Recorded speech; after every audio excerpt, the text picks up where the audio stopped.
Maimonides, the Rambam.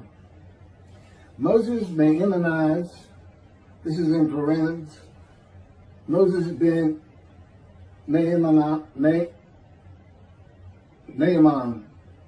known in rabbinical literature as Rambam, from the acronym Rabbi Moses Ben Maimon, from 1135 to 1204.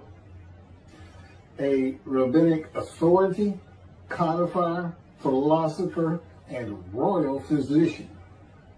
The most illustrious figure in Judaism in the post-talmudic era, regarded by many as the greatest Jewish philosopher of the Middle Ages, and one of the greatest of all time. He was successful in bringing four cultures, GrecoRoman, Arab, Jewish, and Western, together in one person, and in doing so remains one of the most influential religious philosophers of the intellectual world. His teaching influences other faiths as well as Jews. However, it is his commentary on Jewish texts that mark him out as one of the most influential and important Jews in history. He wrote 3 major essays on Jewish law, the most famous being The Guide for the Perplexed, and each of them is still regarded as hugely important in Jewish philosophy. This monumental work laid the foundation for all subsequent Jewish philosophic inquiry known as Chakirah, and stimulated centuries of philosophical Jewish writing. His large 14 volumes work, Mishneh Torah, to date holds canonical authority in regard of the codification of Talmudic law. That was from the Jewish Virtual Library on the internet, the Famous People, and the BBC. Rambam says in chapter 12, paragraph 2 of the laws concerning King Moshiach, our sages taught there will be no difference between the current age and the era of Moshiach, except our emancipation from subjugation to the Gentile kingdoms. The simple meaning of the words of the prophets appears to imply that the war of Gog and Magog will take place at the beginning of the Messianic age. Before the war of Gog and Magog, a prophet will arise to rectify Israel's conduct and prepare their hearts for the redemption, as it is written. Before I go any further, there will be no war of Gog and Magog. Period. I am Moshiach. This is the the era of Moshiach. And in addition, I'm not here to rectify Israel's conduct. And I would like to think I'm preparing their hearts for the redemption, because it is here.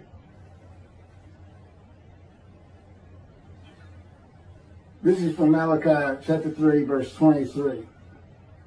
Behold, I am sending you Eliyahu, which is Elijah, before the advent of the great and awesome day of God. He will not come in order to declare the pure impure, nor to declare the impure pure. Nor will he come in order to disqualify the lineage of those presumed to be of flawless descent, nor to validate lineage which is presumed to be blemished. And I agree. Rather, he will come in order to establish peace in the world. As the above prophecy continues, Malachi 3, verse 24, he will bring back the hearts of the fathers to the children. And that is incorrect. I don't come here to bring peace or have the world come to peace. or to establish peace in the world. No one can do that. Humanity will never be at peace. It's just not what man is. It's not how things have ever worked. Elijah does not come to establish peace in the world. And again, God dictated this to me. I didn't come up with all this on my own.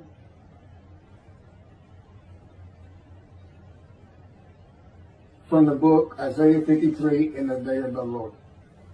Elijah does not come to establish peace in the world, but to make the many righteous by his knowledge in reconciling the sons to the Father and the fathers to the sons of the family members, one to another, of the Jewish people, by having them be mindful of the teachings God gave Moses at Horeb, and to the practice of Judaism.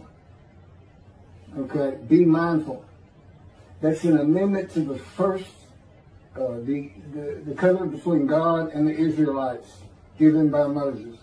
It's just an amendment because they had to have strict compliance with 100% of the Israelites agreeing to it, that they would all abide by it. Today he's saying be mindful, and he's also saying it doesn't have to be 100% of the people, those who heed and revere and esteem his name. And he knows it's not going to be all of the Jews, notwithstanding the fact he has forgiven their sins and remembers their iniquities no more. And to be a messenger of the new covenant with sin forgiveness. That's why it's new. There's an amendment to it, and in addition to it, is sin forgiveness. That's the only difference. I will be your God and you will be my people. That's the covenant. And it's never changed. It's never gone away. It's new only in the sense that there's been an amendment to it, and in addition to it, and it's a ratification and confirmation of the covenant at Mount Sinai. Or Rambam and the sages say in chapter 12, paragraph 3 of the laws concerning King Moshiach, God makes it real clear. He calls Moshiach, my servant David, a shepherd. He's a teacher. There's been no Davidic kingdom dynasty that Rambam thinks is coming. And that's all you have. Now there is a slight reference to king and prince throughout the covenant of friendship. That just means leader in this context. He's a ruler amongst the people, not a ruler over the people. This is just Rambam's rendition of what a Davidic kingdom would be, but it's not in the Hebrew Bible. During the era of the King Moshiach, once his kingdom has been established and all of Israel has gathered around him, the entire nation's line of descent will be established on the basis of his words, through the prophetic spirit which will rest upon him. In the Middle Ages and in antiquity, they believed in prophetic spirits. This will not happen. I do not have a prophetic spirit. The Spirit of God alighted upon me, but he's a person that he helps me. He'll tell me things and teach me things. But there's no such, by and large, nobody believes in that kind of thing anymore. Somebody can just prophesy. God prophesied. He has absolute knowledge of humanity from Adam on to the end of the earth. Okay, now he can tell a man, write this down, or go tell the people this.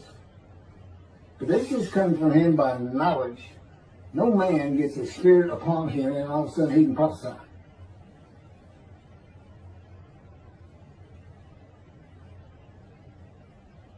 So no, the entire nation's line of descent is not going to be established by anybody, including not myself, and I am Moshiach, or God himself. So that's just not going to happen. As it is written, he shall sit as a refiner and purifier. He will purify the lineage of the Levites first, stating that this one is a priest of defined lineage, and this one is a Levite, a divine lineage. Rambam basis for this belief is a verse in the book of Ezra, chapter 2, verse 63.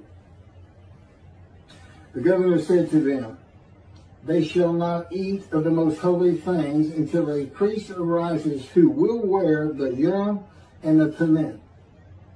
From this verse, one can infer that the genealogy of those presumed to be of unquestioned priestly and Levitical lineage will be traced by means of the prophetic spirit, and those found to be of such lineage will be made known. He will define the lineage of the Israelites according to their tribe alone, i.e., he will make known each person's tribal origin, stating that this one is from this tribe and this is from another tribe. It's not going to happen. And he's talking about Moshiach being the purifier. He got that wrong too. He shall sit as the refiner and purifier from the first paragraph of chapter 12. Paragraph 3 is not Moshiach. God purifies and refines. And he comes with Elijah and the angel of the covenant that you desire. Rambam says the prophetic spirit will rest upon the anointed one. The prophecy of the Hebrew Bible, the prophecies of God. I just gave you my summarization of before I read this, of what I'm about to reread. The difference is, this sounds better, and this is what God dictated.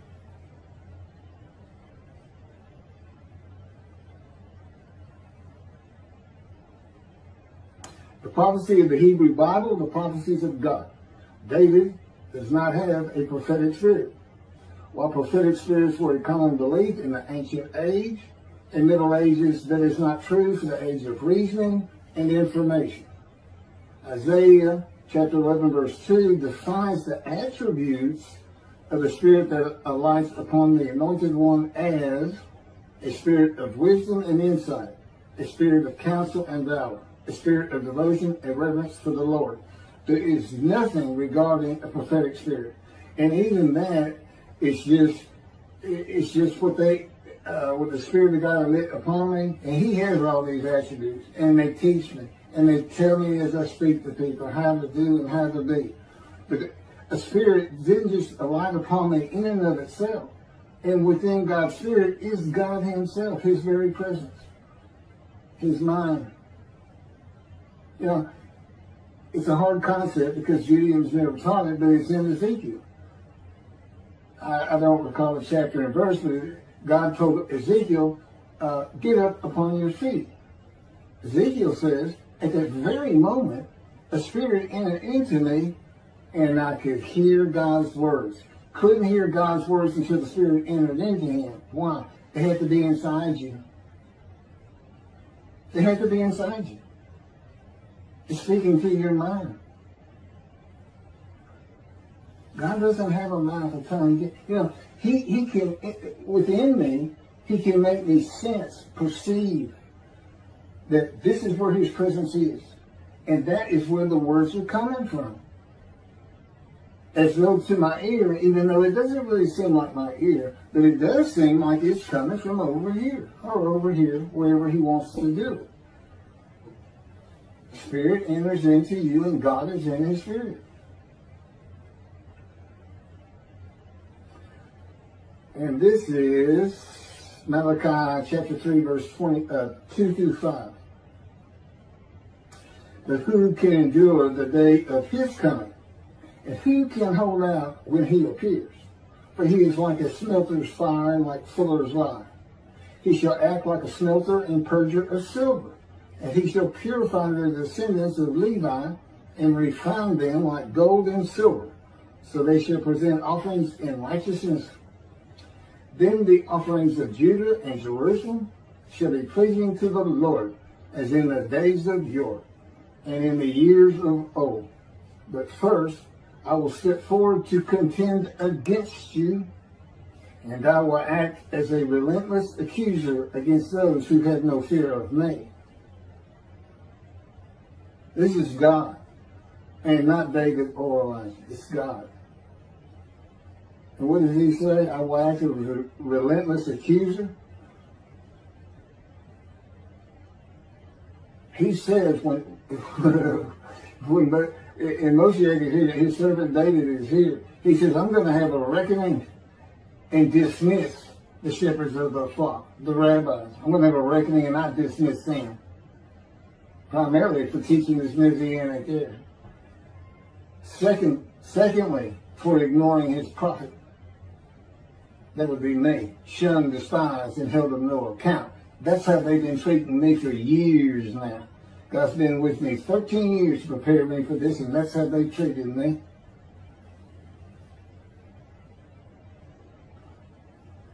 In Hebrew writing, it is common to express the same idea twice. Okay, God's telling me to move on. I don't need to hear that. It just had to do with smelting and this and that. In Malachi 1 and 2, the priesthood has been defiled. They offered polluted offerings. They had turned from God, refused to listen to him, and they profaned God's covenant. They disregard God's ways. This is in quotes from Ezekiel, well, it's in quotes anyway. Those who have no fear of me would be the priestly tribe of the Levites, and not pertaining to genealogy or tribal lineage, but to Ezekiel 34. Thus said the Lord God, I'm going to deal with the shepherds. I will demand a reckoning of them for my flock, and I will dismiss them from tending my flock. It's Ezekiel chapter 34, verse 10.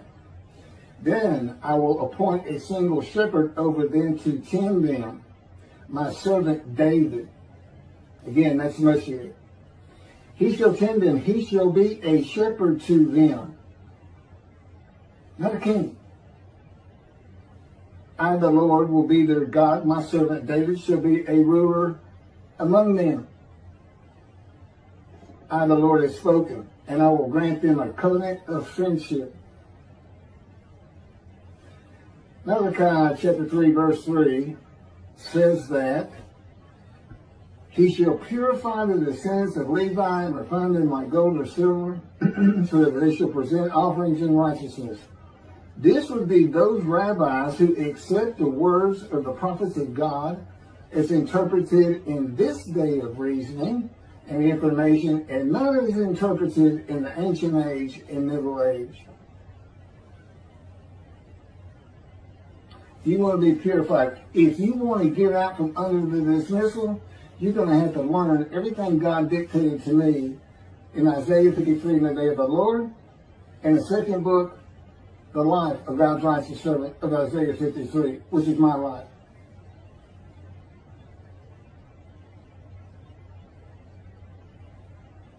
That'll purify you. That'll get you back on the scroll. Remember, so you can see the heaven God is creating. When they live there, still ain't good. The era of redemption, restoration, and exaltation versus the day of the Lord as found in the book. Rambam and the sages interpreted it as a prophecy that Moshiach, with a prophetic spirit, will determine the lineage of the priests and Levites from a verse in the book of Israel. I've covered this. Anyway, the governor said to them, they shall not eat of the most holy things until a priest arise who will wear the Urim and Thummim. This has nothing to do with genealogy of the Levites today, or purification and refining, or a prophetic spirit on Moshiach. This is not a prophecy of a high priest arising. And it is not Moshiach, but an answer to those that could not prove they were Levites. when the verse is put into its proper context. This is Ezra, chapter 2, verses 61 through 66. Of the sons of the priests, the sons of Habiah, the sons of Hakuz, the sons of Barzillai, who had married a daughter of Barzillai and had taken his name. These searched for their genealogical records, but they could not be found. So they were disqualified for the priesthood. The Teshachta ordered them not to eat of the most holy things until a priest with Urim and Thummim should appear. It was just a specific instance. In the Hebrew Bible, the Urim and Thummim are elements of the breastplate worn by the high priest attached to the ephod. They are connected with divination in general and cleromancy in particular, a belief in antiquity and the Middle Ages rarely believed in today. Two objects used by the high priest to answer a question or reveal the will of God. The ephod was made of fine linen and consisted of two pieces which hung from the neck and covered both the back and front, above the tunic and outer garment. Cleromancy is a form of sortition, a casting of lots. A casting of lots in which an outcome is determined by means that normally would be considered random, such as the rolling of dice, that are sometimes believed to reveal the will of God. Casting of lots, the will of God.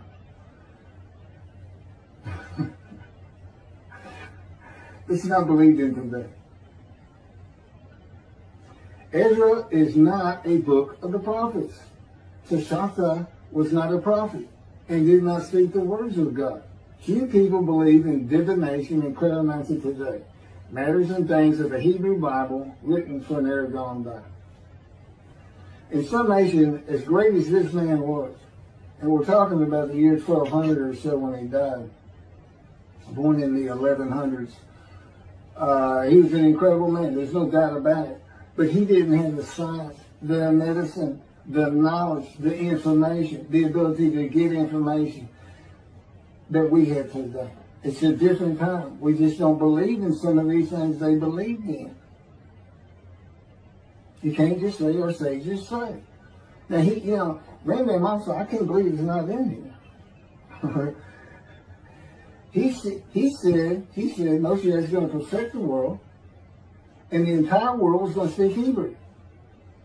Okay? And he gets that from Zephaniah chapter 9, verse 10.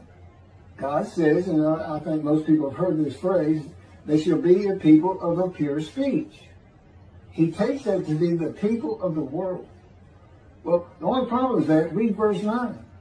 In verse 9, God talks about his anger against the world and how he would actually terminate it with fire. He's not talking about them. He's just talking about his people. The peoples are the Jewish people. And guess what?